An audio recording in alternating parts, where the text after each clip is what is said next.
Delhi woke up to an unusual spell of shallow fog this morning, leaving residents quite surprised. Such weather conditions are not typical for May, which is the hottest month of the year in the city with a mean maximum temperature of about 39.5 degrees Celsius. The all-time record load minimum temperature recorded at the Safdarjung weather station was 15.2 degrees Celsius back in 1982. Now, Mahesh Palawat, Vice President of Climate Change from SkyMet Weather, is with us for further clarity on the forecast this week.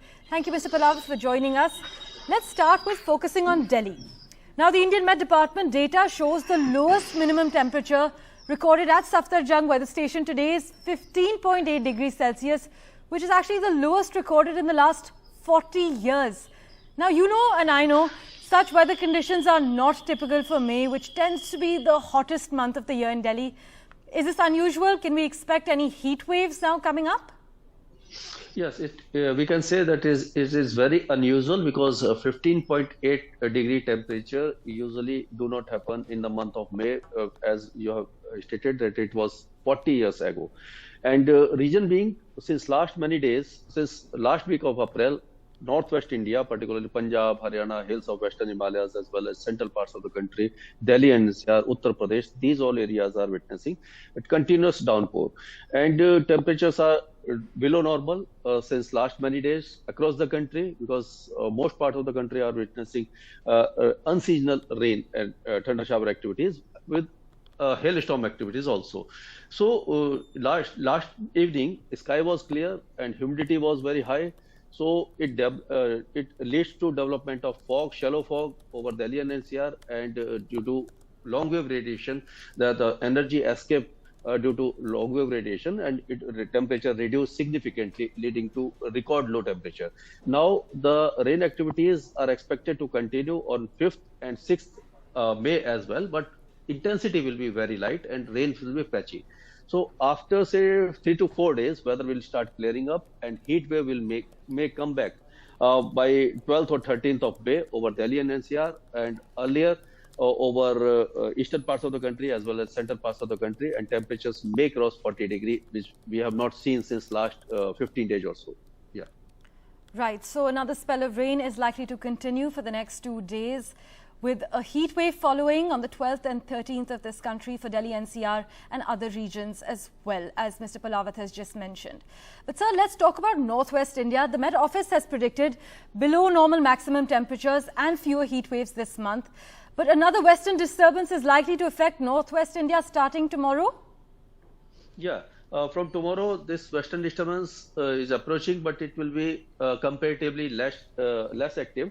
So there may be light to moderate rain and thunder shower activities over Western Himalayas, and some scattered rains over Punjab, Haryana, Delhi, parts of West Uttar Pradesh and North Rajasthan on 5th and 6th. Thereafter, this western disturbance will move away and weather will start clearing up, and there will temperatures will start increasing gradually. But it will not be a very steep rise.